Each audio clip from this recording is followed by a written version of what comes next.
حضور نے فرمایا ہے اللہ کے کچھ بندے ایسے ہوتے ہیں جو کسی محفل میں جانا چاہیں تو انہیں اجازت نہ ملے، کہیں کوئی سفارش کرنا چاہیں تو ان کی کوئی بات ہی نہ سنے، لیکن اللہ کے ہاں ان کا وہ مقام ہے کہ اگر بھولے سے بھی کسی بات پر قسم کھا بیٹھتے ہیں تو اللہ ان کی قسم کی لاج رکھتا ہے۔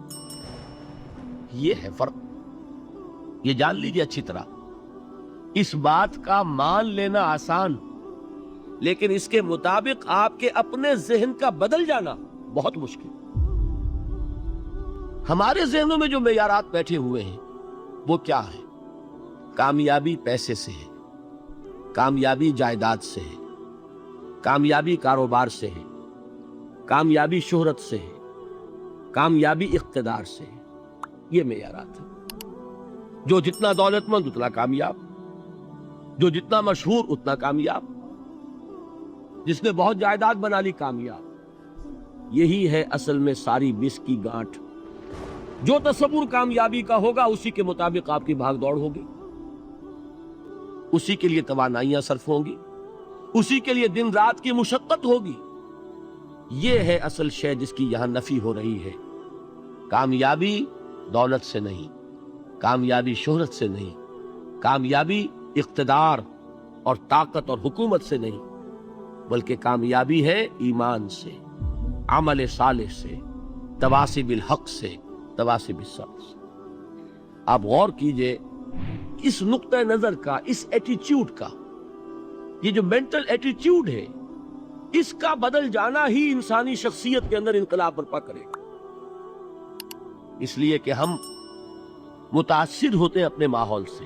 وہ بڑا محل ہے، دیکھ کر ایک دفعہ جھجری آتی ہے، وہ بڑی سی 20 فٹ لمبی کار سناٹے کے ساتھ آپ کے پاس سے گزر گئی، محسوس ہوتا ہے بڑے یہ نصیبے والے لوگ ہیں، بڑے خوش نصیب، بڑے کامیاب، حالانکہ کچھ معلوم نہیں کہ یہی سب سے بڑی بد نصیبی ہو سکتا ہے کہ یہی سب سے بڑی ناکامی ہو۔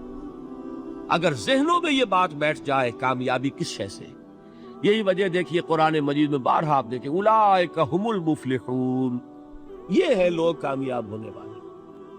آج ہی آپ نے نماز میں وہ آیات سنی، یا ایھا الذین آمنوا ارکعوا واسجدوا واعبدوا ربکم وافعلوا الخیر لعلکم تفلحون۔ اے ایمان والو، رکوع کرو، سجدہ کرو، اپنے رب کی پرستش اور بندگی کرو اور اچھے کام کرو تاکہ تم کامیاب ہو جاؤ۔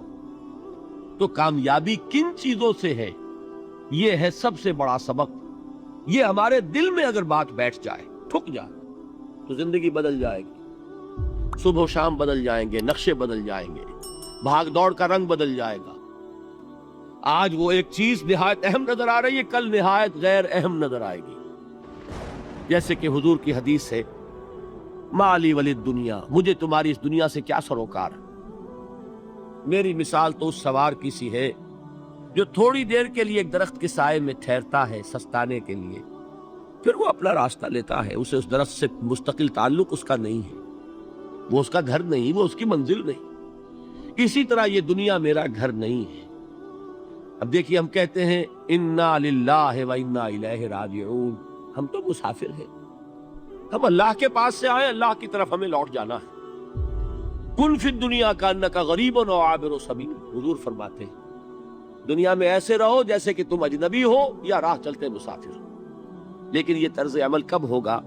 جبکہ یہ آیت ہمارے ذہنوں کے اندر بیٹھ گئی ہو، والعصر ان الانسان لفی خسر الا الذین آمنوا وعملوا الصالحات وتواصوا بالحق وتواصوا بالصبر۔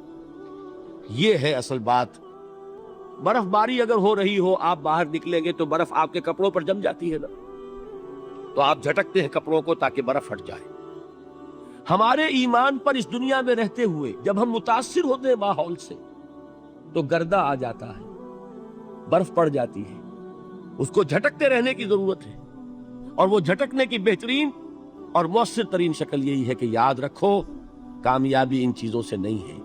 چمک دمک جو ہے دنیا کی، یہ ساری چمک دمک جو تمہیں رجھا رہی ہے، جو تمہیں اپنے اندر گم کیے ہوئے ہے، تم گم نہ ہو کر رہ جاؤ، اس میں مبہوت نہ ہو کر رہ جاؤ، دنیا ہی کی محبت تمہارے اوپر ڈیرے نہ ڈال دے، تمہارے دلوں کے اوپر مسلط نہ ہو جائے۔